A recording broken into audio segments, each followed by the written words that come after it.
Assalamualaikum warahmatullahi wabarakatuh. Alhamdulillahil mutawahhidi binu'util kamal. Wassalatu wassalamu ala sayyidina Muhammadinil hadi minad dhalal wa ala alihi wa ashabihi alladhi khalasat anhumul a'mal wa safat minhumul ahwal. Amma ba'du.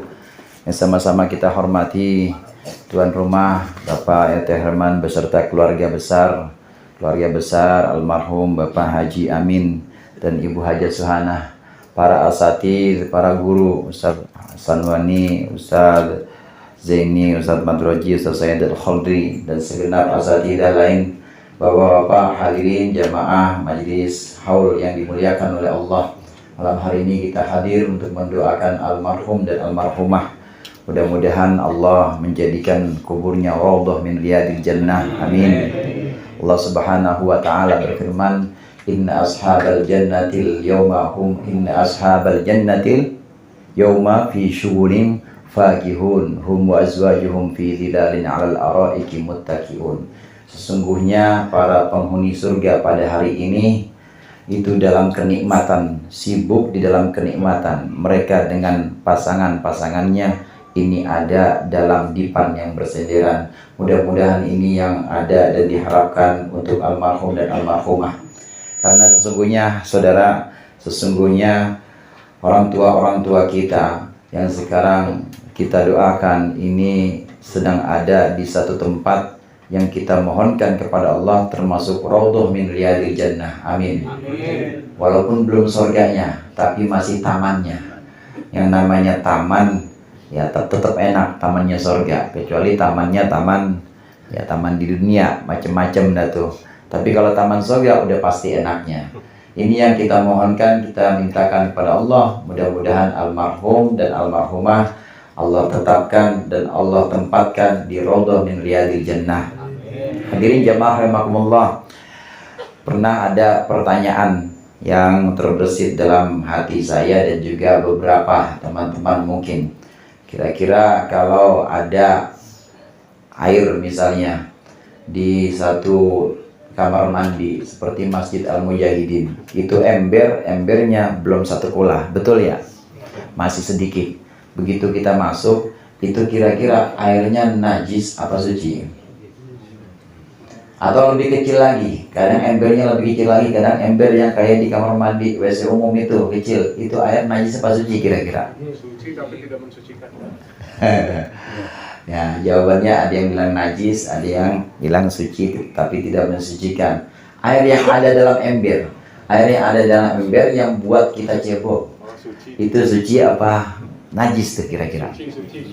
Di WC umum, di rest area 120, udah Cikampek sono udah, kira-kira itu suci apa najis? Mungkin muncul keraguan, ini yang datang orang dari mana-mana. Ada orang dari Kebayoran mampir kencing di situ, orang Ceger mampir buang air di situ. Itu muncul keraguan. Tetapi yang ada dalam satu kaidah al-aslu baqa'u makana ala makana. Asal hukum segala sesuatu itu adalah keadaan yang ada sebelumnya. Dengan demikian hadirin, kalau belum ada bukti nyata bahwa air itu najis, kalau kita tidak tahu dan kita tidak menangkap bahwa ada yang masuk ke dalam air itu, begitu kita hadir atau sampai di kamar mandi itu, maka kita hukumi sebagai hukum aslinya. Hukum asli air, karena belum ada kabar, belum ada info bahwa air itu kecipratan, maka balik ke hukum asal air. Hukum asal air najis apa suci? Suci. Maka meskipun ada keraguan, tinggalkan keraguan itu. Maka itu adalah air yang suci dan mensucikan. Jadi yang masih ragu-ragu, mamang atau was-was, ini air kecil amat, gua buang juga nih airnya, gak usah dibuang. Itu air suci. Nah demikian juga kaidah ini bisa berlaku untuk setiap orang mukmin, setiap orang Islam yang meninggal di tanah air Indonesia. Orang yang meninggal di Indonesia, selama memang tahu dan kita yakin, kita memang pengetahuan kita adalah keturunan orang Islam, keluarganya keluarga Islam, meskipun dia kagak pernah ke masjid, meskipun dia kagak pernah kelihatan, Tapi selama belum ada yang membatalkan, belum ada yang bukti yang menunjukkan bahwa dia masuk gereja, bahwa dia udah dibaptis, maka dia tetap dihukumi Islam. Balik ke hukum asalnya, meskipun kagak pernah ke masjid. Nah, kita yang hidup wajib ngurus-ngurusnya, wajib kita memandikan, karena dia nggak bisa mandi sendiri. Wajib kita mensolatkan, wajib kita sampai menguburkan. Karena al-aslu baqa'u makana ala makana. Asalnya apa? Asalnya memang dari keluarga muslim. Selama belum ada bukti, belum ada petunjuk yang menyebutkan bahwa dia itu keluar dari agama Islam, maka hukumi sebagai Islam. Ini kaidah usul fikih yang diambil dari hadis Rasulullah SAW. Ini yang pertama yang ingin saya sampaikan. Kemudian hadirin yang kedua, ada untuk almarhum dan almarhumah, ada sering yang kita baca, yang kita kirimkan, minimal kita kirim Fatihah. Saya yakin bahwa Bapak sini Fatihah bolak-balik ya, bolak-balik udah hafal semua ya. Orang sehari berapa kali? 17 kali itu minimal. 17 kali. Kalau nggak dibaca nggak sah salat kita. Bagian Fatihah ini ada bagian yang dimana kita mulai penghambaan kita kepada Allah. Jadi saat kita baca Bismillahirrahmanirrahim dengan nama Allah yang Maha Pengasih lagi Maha Penyayang. Alhamdulillahirabbil alamin. Segala puji bagi Allah, Tuhan seluruh sekalian alam. Ini Allah jawab, saudara. Allah jawab, hamidani rabbi. Begitu kita mengucapkan alhamdulillahirabbil alamin, Allah menjawab, hambaku sudah memujiku. Ar-Rahmanir-Rahim. Begitu kita ucapkan Ar-Rahmanir-Rahim, yang artinya Maha Pengasih lagi Maha Penyayang, maka Allah menjawab, Afna alayya abdi, hambaku memujaku juga. Begitu kita mengucapkan Maliki yaumiddin, maka Allah menjawab, Majjadani abdi, hambaku mengagungkanku. Bedanya kalau yang pertama tadi memuja, kalau ini Maliki yaumiddin, ini artinya mengagungkan.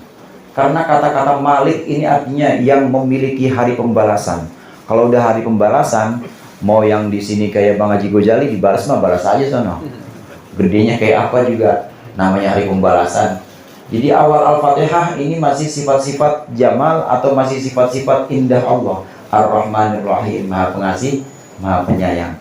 Tapi kalau sudah Malik Yaumiddin, yang menguasai hari pembalasan, maka yang terbayang kepada kita Allah Al-Aziz yang Maha Perkasa, Allah Al-Jabbar yang Maha Memaksa, Allah Al-Qahhar yang Maha Menang, Allah Al-Muntaqim yang Maha Membalas. Malik Yaumiddin, itu ada sifat Allah yang menguasai hari pembalasan, yang mengadili seadil-adilnya.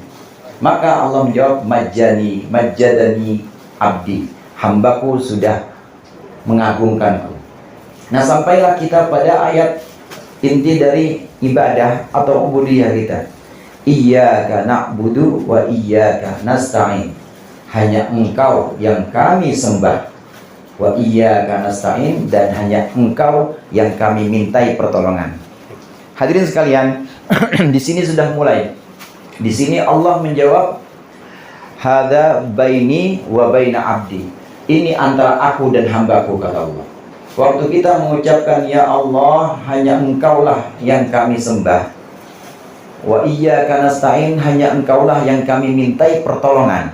Ini berarti hubungannya adalah hubungan kita dengan Allah langsung, tanpa perantara, saudara. Jadi Allah menjamin semua permohonan kita, semua permintaan kita ini langsung kepada Allah, tidak ada perantara, dan insya Allah akan dikabul. Amin. Amin. Ini maksud dari iyyaka na'budu wa iyyaka nasta'in. Mulai di situ mulai ada doa.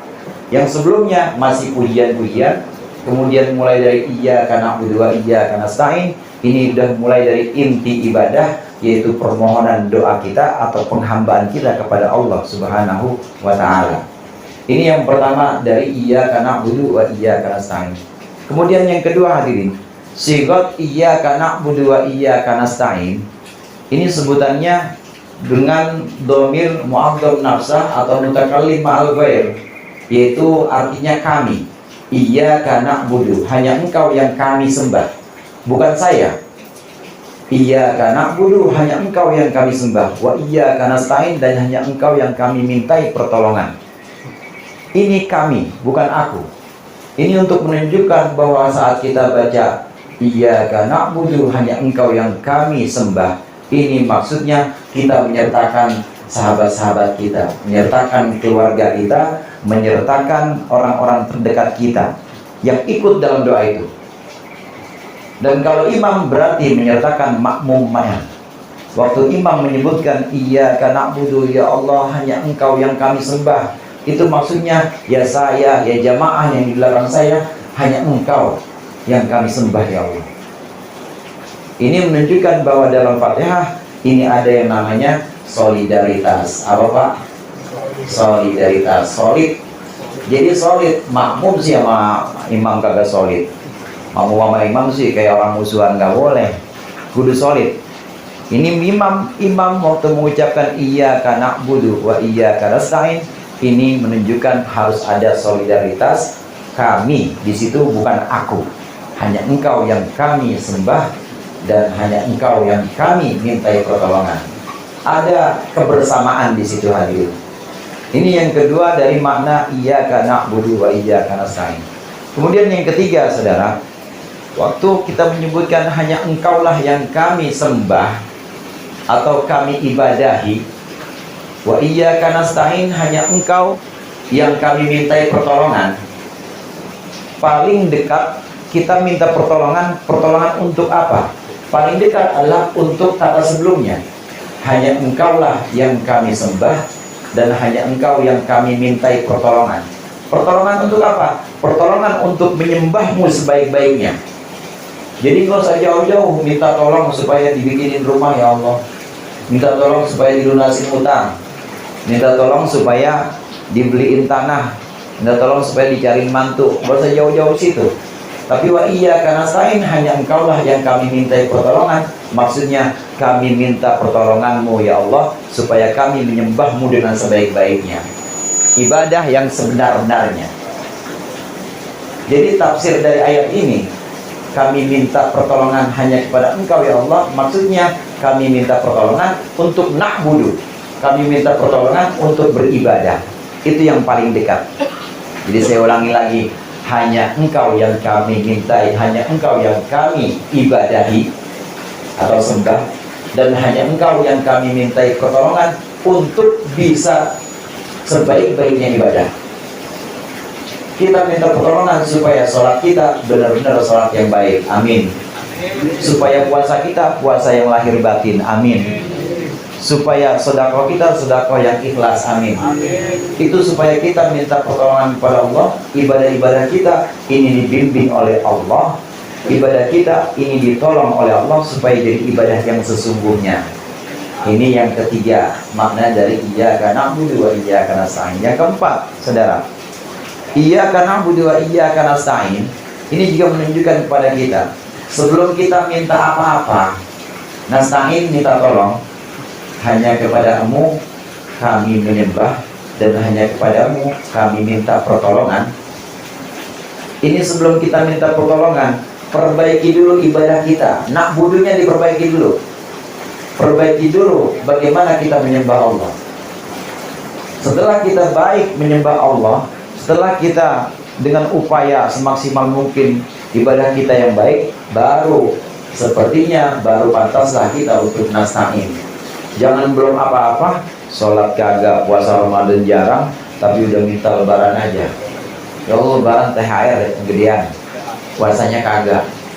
Ya Allah, anak-anak biar soleh, biar rajin sholat, lah babanya kagak sholat. Udah minta yang macam-macam, tapi na'budunya belum diperbaiki. Urutan ini, urutan Iyyaka na'budu, hanya Engkaulah yang kami sembah. Nyembah dulu, ibadah dulu, baru wa iyyaka nasta'in, hanya Engkaulah yang kami mintai pertolongan. Iya, hanya Engkaulah yang kami mintai pertolongan. Jadi nyembah dulu baru minta tolong. Demikian juga kita perbaiki dulu ibadah kita, perbaiki dulu bagaimana kita menyembah Allah lewat sholat, lewat zikir, lewat puasa, perbaiki. Nah setelah itu baru layaknya ini Yang apiknya seperti itu. Baru setelah itu kita mohon kepada Allah, ya Allah berikanlah saya hujan biar berhenti, saya pengen jalan lagi. Ya Allah berikanlah saya anak yang soleh, amin. Ya Allah dzurriyyah yang soleh-solehah ila yaumil qiyamah. Nah ini permohonan-permohonan yang siogianya kita panjatkan kepada Allah setelah na'budu kita, setelah ibadah kita, ini bisa kita upayakan lebih baik. Itu surat Al-Fatihah yang kita sering ulang-ulang sehari 14 kali dalam 5 waktu. Makanya Al-Fatihah disebut sebagai As-Sab'ul Matani, 7 ayat yang sering diulang-ulang. Ya sholat 17 kali baca Fatihah, belum sunnahnya sholat sunnah. Ya waktu tahlil juga baca Fatihah, waktu kirim-kirim arwah baca Fatihah juga, waktu ke kuburan ziarah baca Fatihah juga. Maka Fatihah disebut sebagai As-Sab'ul Matani atau 7 ayat yang diulang-ulang. Mudah-mudahan bermanfaat, dan lebih kurangnya saya mohon maaf. Wallahul muwaffiq ila aqwamit thoriq. Wassalamualaikum warahmatullahi wabarakatuh. Saya langsung ya.